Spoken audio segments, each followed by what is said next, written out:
C'est le défi quotidien du consommateur soucieux de son alimentation. Comment déchiffrer ce qui se cache derrière les sigles et les obscurs tableaux nutritionnels des étiquettes? En France, l'État a bien décidé la mise en place d'un affichage couleur simple, le Nutri-Score. Mais vous le croisez peu dans les rayons, son utilisation a été rendue facultative, sous la pression des lobbies de l'industrie alimentaire, comme le racontait l'Œil du 20h en février.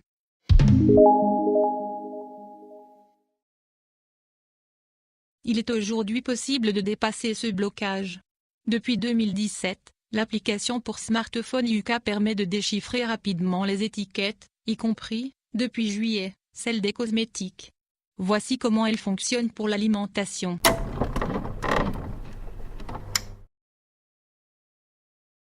L'idée est venue d'un de mes associés, Benoît, père de 3 enfants, raconte à France Info Julie Chapon, cofondatrice d'Yuka. Il avait acheté un livre qui classait les bons et les mauvais produits, mais il s'est dit, je ne vais pas aller faire mes courses avec un livre sous le bras. Nous avons donc voulu faire une version digitale de ce livre. Le principe de l'application était né. Aujourd'hui, Yuka revendique 2 millions d'utilisateurs actifs, qui scannent au moins un produit toutes les 2 semaines.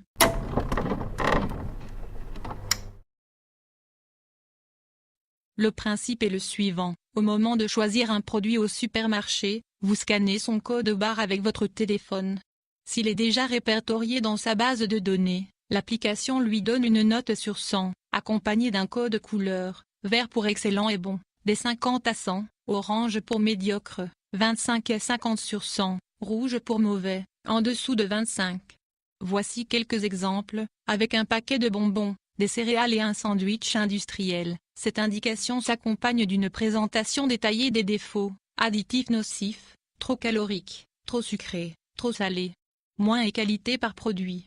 Comme le Nutri-Score, il se base sur un échantillon de 100 grammes, un étalon qui permet de comparer les aliments entre eux.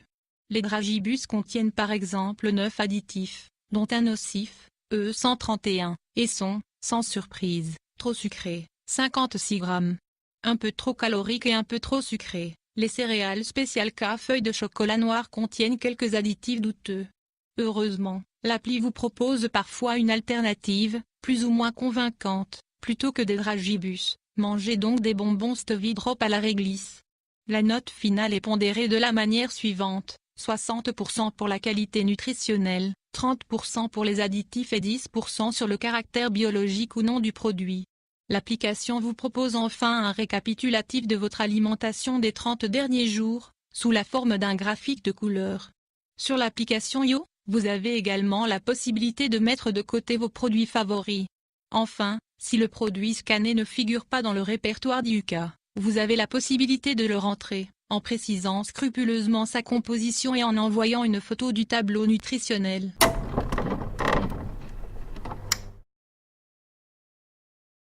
Yuka ne fait en réalité que présenter de manière plus synthétique et esthétique le travail d'Open Food Fact, OFF, une base de données ouverte et collaborative lancée en 2012. En 2018, elle répertorie plus de 250 000 produits et leurs caractéristiques, composition, tableau nutritionnel, additifs, allergènes, grâce aux utilisateurs. Ces informations sont recoupées et vérifiées par la communauté. C'est à partir de cette base de données qu'Yuka construit ensuite sa note. Les deux systèmes s'auto-alimentent. Si vous entrez un produit dans l'application Yuka, il sera intégré à la base de données OFF.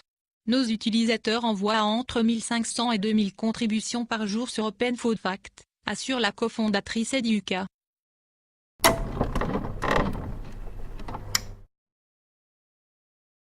Yuka est une application gratuite, qui ne travaille avec aucune marque alimentaire, précise sa cofondatrice.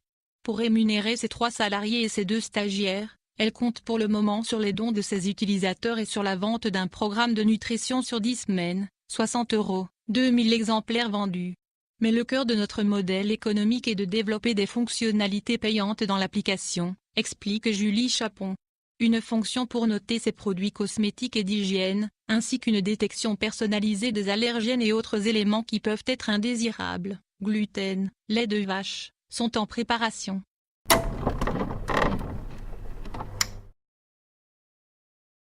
La base de données d'Open Food Fact, sur laquelle repose Yuka, est reconnue par les experts du secteur.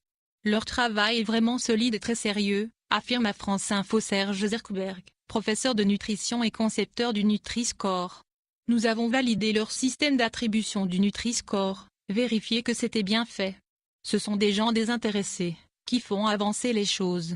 Nous avons même fait des publications scientifiques à partir de leurs données. S'il n'a pas collaboré avec Kiuka, Serge Zerkberg voit d'un bon œil le développement de ce type d'application.